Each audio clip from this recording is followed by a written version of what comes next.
بسم اللہ الرحمن الرحیم۔ السلام علیکم۔ جنید جمشید کہتے ہیں کہ بینک مینیجر مرتضیٰ نے بیوہ عورتوں کے پینشن اکاؤنٹ سے آدھے پیسے اپنے اکاؤنٹ میں ٹرانسفر کر لیے اور انہیں کہا کہ آپ کی زکوٰۃ کٹوتی ہو گئی ہے۔ وہ بے بس ہو کر گھر چلی گئیں تو مینیجر صاحب نے پورا رمضان ان پیسوں سے عیاشی کی اور عید سے 2 دن پہلے نسیم بیگم پینشن لینے گئی تاکہ گھر کا کرایہ دیں اور باقی پیسوں سے بچوں کے لیے عید کے کپڑے اور گوشت لے جائیں، لیکن مینیجر نے زکوٰۃ کٹوتی کہہ کر واپس بھیج دیا تو نسیم بیگم روتی دھوتی گھر چلی گئی اور عید کے دن دروازے پر دستک ہوئی تو مرتضیٰ مینیجر نے جب دروازہ کھولا تو اس کی آنکھیں پھٹی کی پھٹی رہ گئیں، کیونکہ نسیم بیگم سر عام طور پر تو زکوٰۃ کی کٹوتی کی شرح 2.5 کے مطابق ہوتی ہے، لیکن آپ جتنی زکوٰۃ کی کٹوتی کہہ رہے ہیں وہ تو بہت زیادہ ہے، خاص کر اگر ہم ان غریب پینشن والی بیوہ خواتین کی پینشن سے کٹوتی کریں گے تو ان کا بہت زیادہ نقصان ہو جائے گا، ان کے حصے میں تو کچھ آئے گا بھی نہیں۔ سامنے کھڑا نذیر نامی امپلائی ہاتھ جوڑے باادب طریقے سے بینک مینیجر مرتضیٰ کو دیکھتے ہوئے یہ بات کر رہا تھا۔ اس نے یہ بات ڈرتے ڈرتے کی تھی، لیکن وہ اس ناانصافی پر مزید خاموش بھی تو نہیں رہ سکتا تھا۔ اگلے ہی پل بینک مینیجر جو فون کان سے لگائے نہ جانے کس کو کال کر رہا تھا، نذیر کی یہ بات سن کر فوراً ماتھے پر بل ڈال کر اسے دیکھا۔ اگلے ہی پل بڑے غصے سے میز پر دونوں ہاتھ مار کر مینیجر مرتضیٰ کہنے لگا کہ یہاں کا مینیجر میں ہوں یا تم؟ کیا تمہاری اتنی اوقات ہے کہ میرے سامنے اپنی زبان چلا سکو؟ 2 ٹکے کے ملازم، تمہیں جتنا کہا جائے اتنا کرو، خبردار آئندہ اپنی زبان چلائی تو 1 منٹ نہیں لگے گا مجھے یہاں سے تمہیں فارغ کرنے میں۔ نذیر نے جب یہ باتیں سنی تو فوراً سر جھکا کر اپنی ٹائی کی نوٹ کو ڈھیلا کرتے ہوئے آفس سے باہر آ گیا۔ باہر آ کر دیکھا تو سامنے ایک لمبی قطار لگی ہوئی تھی۔ رمضان المبارک کا مہینہ تھا، ظاہری سی بات تھی جن خواتین کی پینشن آ چکی تھی وہ بڑی آس امید لیے ایک قطار میں کھڑی تھیں کہ کس طرح وہ اپنی پینشن لے سکے۔ نذیر سے تو مزید یہ سب کچھ دیکھنا برداشت نہیں ہو رہا تھا، اس لیے اس نے وہاں سے چلے جانا ہی بہتر سمجھا۔ وہاں پر آنے والی زیادہ تر خواتین بیوہ تھیں جن کے گھر کا چولہا صرف اس پینشن کے پیسوں سے ہی چلا کرتا تھا۔ ہر ایک کو یہی امید تھی کہ بس پینشن کے پیسے مل جائیں تو وہ گھر افطاری کا سامان لے کر چلی جائے۔ آگے عید آنے والی تھی، چھوٹے چھوٹے بچے تھے اور 100 طرح کے اخراجات تھے جن کو انہوں نے پورا کرنا تھا۔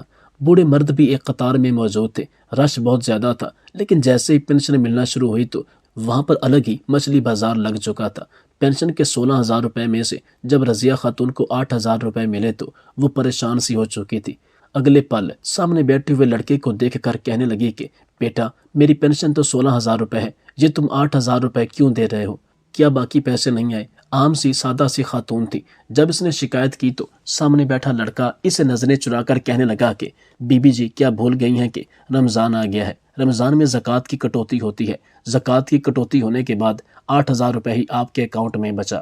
اتنا سننا تھا کہ وہ خاتون حیران ہو گئی۔ اس کے بعد وہاں پر کھڑے جتنے لوگوں کو پیسے ملے وہ 50% کے حساب سے ہی ملے تھے۔ ہر کوئی وہاں پر کھڑا شور مچا رہا تھا، کہنے لگے یہ تو ہمارے ساتھ سراسر زیادتی ہے، زکوٰۃ تو وہ لوگ ادا کرتے ہیں جو زکوٰۃ دینے کے مستحق ہو، ہم لوگ تو خود بڑی مشکل سے گزارا کر رہے ہیں، مانگ مانگ کر کھاتے ہیں، مہنگائی دیکھو کہاں پہنچ چکی ہے، پھر کس کی اجازت سے زکوٰۃ کی کٹوتی ہمارے اکاؤنٹ سے کی جا رہی ہے۔ جب لوگوں کا باہر شور شرابہ سنا تو مرتضیٰ بینک مینیجر خود ہی اپنے دفتر سے باہر نکل کر آیا تھا۔ لوگوں کو دیکھ کر اپنی کمر کے پیچھے ہاتھ باندھے ہوئے گلے کو کھنکار کر کہنے لگا، کیسے مسلمان ہو تم لوگ؟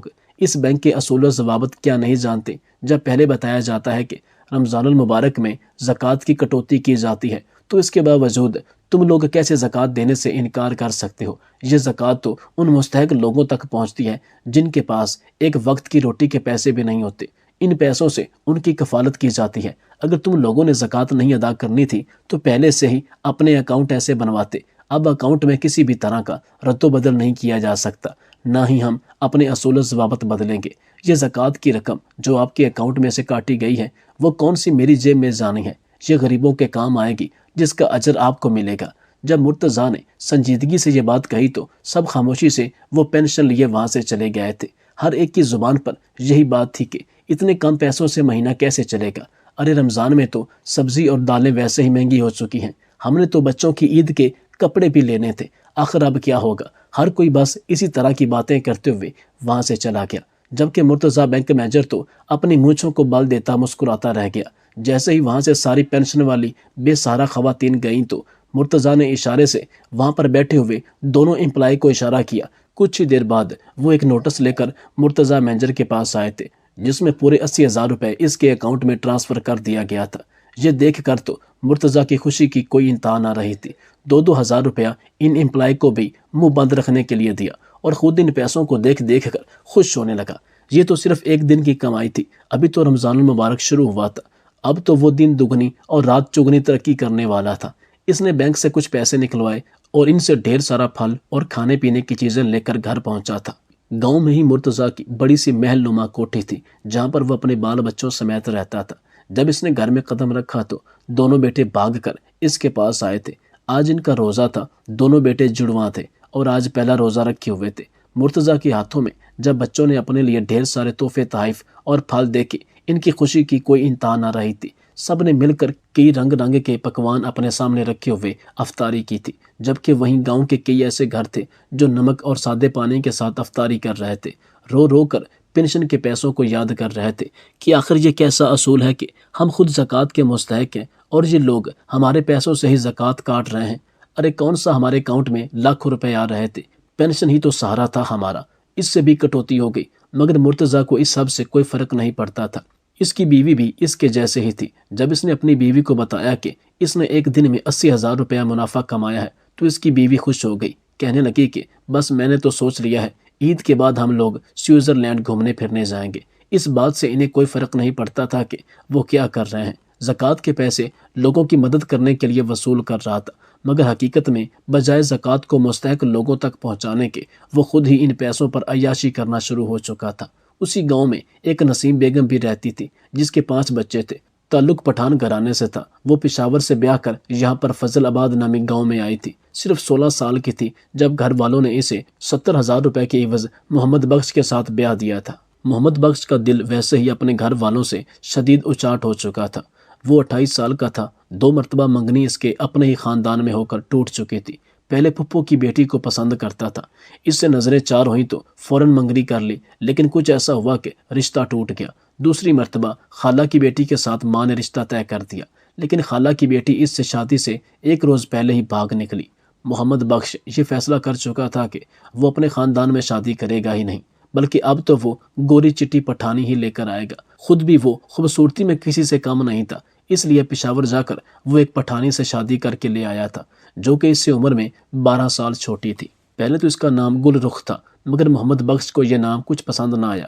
اس نے گل رخ کا نام نسیم خاتون رکھ دیا تھا۔ دونوں کے درمیان بڑی اچھی نبھ رہی تھی۔ محمد بخش نے اس کے ساتھ کسی بھی طرح کی سختی نہیں برتی تھی، بلکہ بڑے ہی محبت سے پیش آتا تھا۔ اللہ تعالیٰ نے نسیم خاتون اور محمد بخش کو 5 بچوں سے نوازا تھا، 3 بیٹے اور 2 بیٹیاں، سبھی انہیں جان سے پیارے تھے۔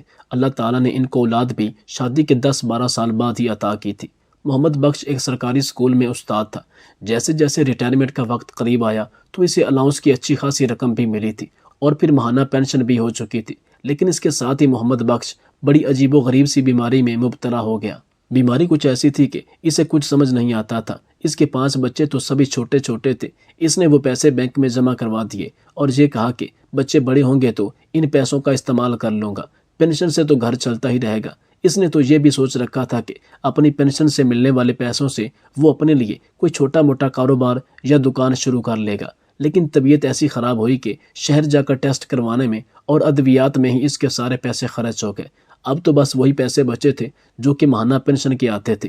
جب تک بیماری پکڑ میں آئی بہت دیر ہو چکی تھی۔ نسیم خاتون کو محمد بخش اس بڑی دنیا میں تنہا چھوڑ کر چلا گیا۔ جب نسیم خاتون کے کندھوں پر ہی اپنے 5 بچوں کی ذمہ داری آ گئی، تب تک جمع پونجی چلتی رہی، وہ گزارا کرتی رہی تھی۔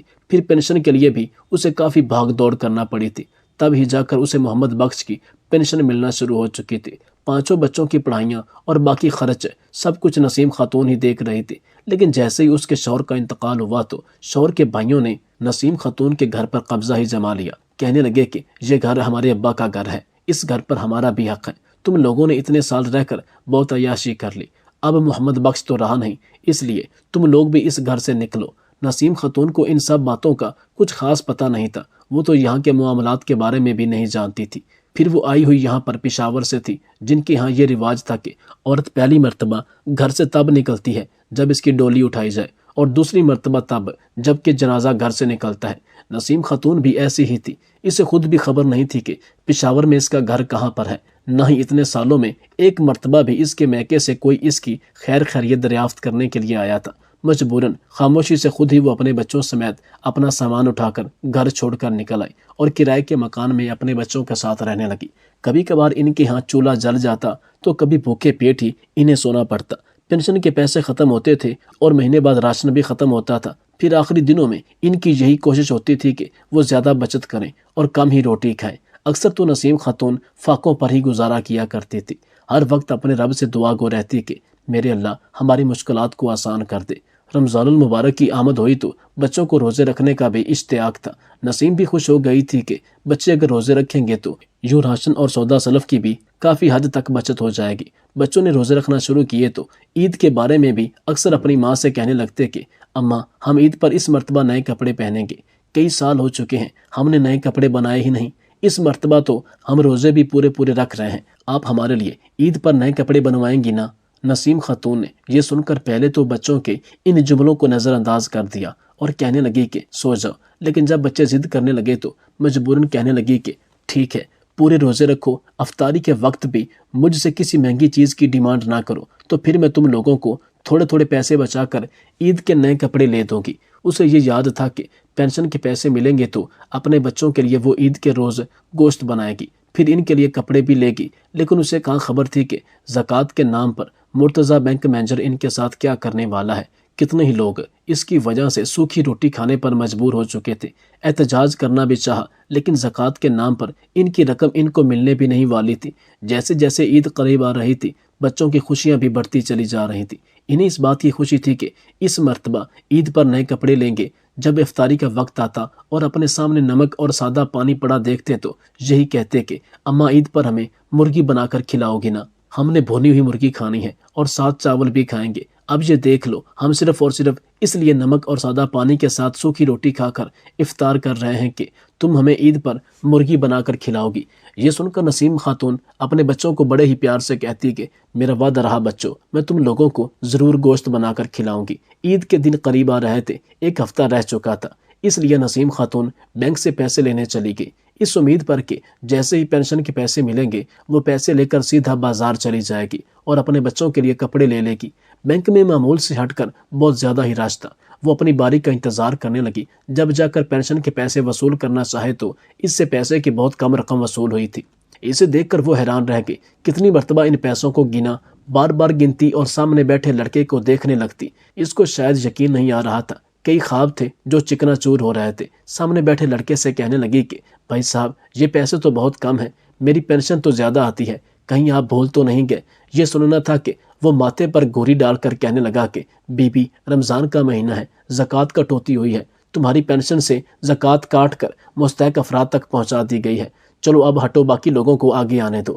نسیم خاتون نے جب یہ سنا تو اس کے سر پر تو گویا آسمان ٹوٹ پڑا تھا۔ اگلے ہی پل حیرت و بے یقینی کے ملے جلے تاثرات سے کہنے لگی کہ بھائی ایسا کیوں کہہ رہے ہیں؟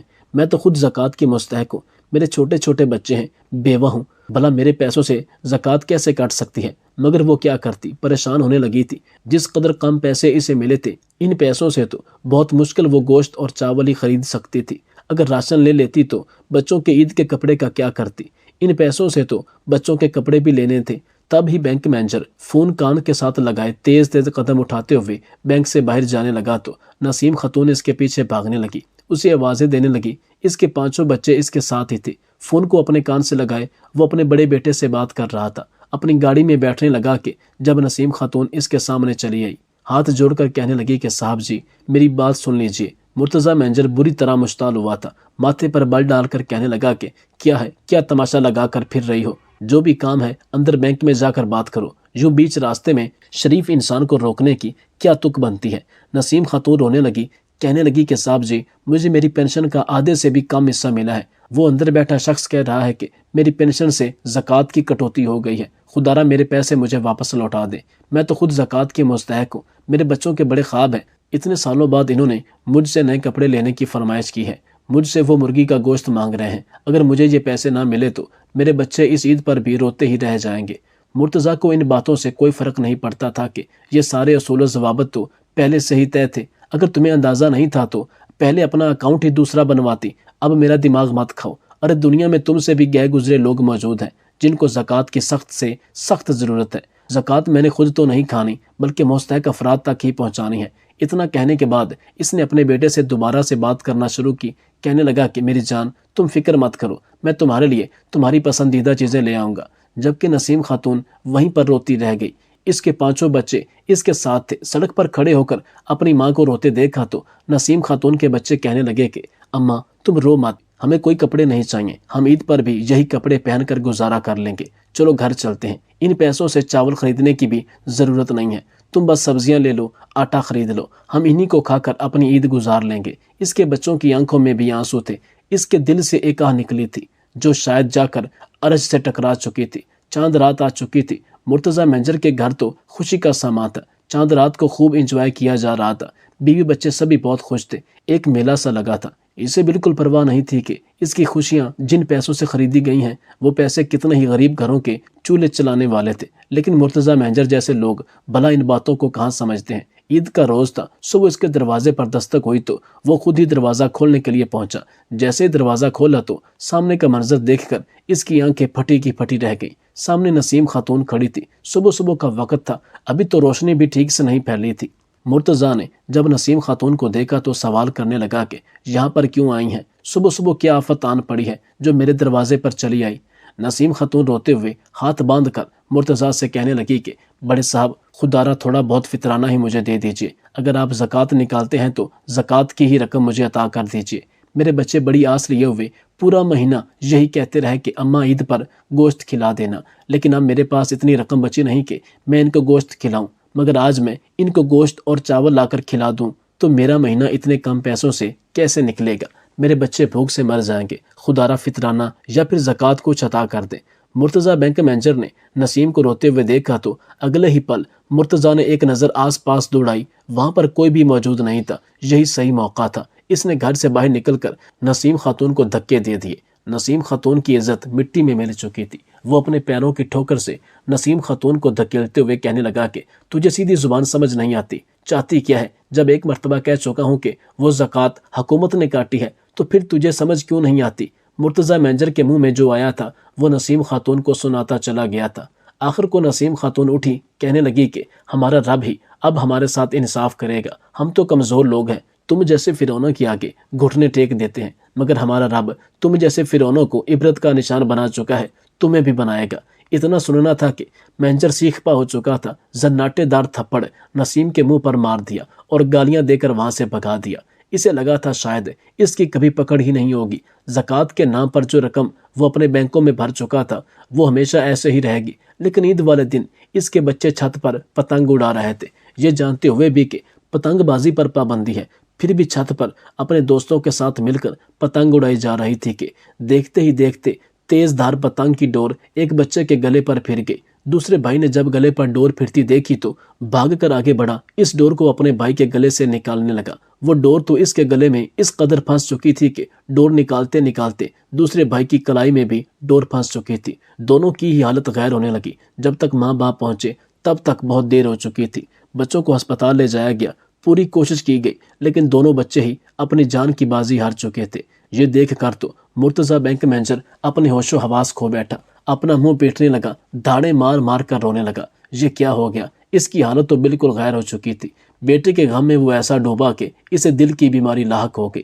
اس کے دل کے تینوں وال بلاک ہو گئے۔ ڈاکٹرز نے صاف کہہ دیا تھا کہ اگر آپریشن کیا گیا تو بھی کامیاب نہیں ہوگا، کیونکہ پیچیدگیاں ہی ایسی لاحق ہو چکی ہیں۔ ساری جمع پونجی مرتضیٰ کے علاج پر خرچ ہو چکی تھی، لیکن اس کے باوجود وہ ٹھیک نہ ہو سکا۔ اب اسے احساس ہوا تھا کہ اس نے کتنی بڑی غلطی کر دی ہے۔ وہ گاؤں والوں سے اور ان تمام بیوہ خواتین سے گھر گھر جا کر معافیاں مانگنے لگا جن سے زکوٰۃ کے نام پر پیسے لے کر اس نے عیاشیاں کی تھی، اور اپنی باقی جمع پونجی اس نے غریبوں کا حق بیوہ خواتین کے نام کر دی، جن میں نسیم خاتون بھی شامل تھی۔ لیکن وہ کہتے ہیں نا کہ کبھی کسی غریب کی آہ نہ لیں، یہ آپ کی دنیا و آخرت دونوں کو تباہ کرنے کی طاقت رکھتا ہے۔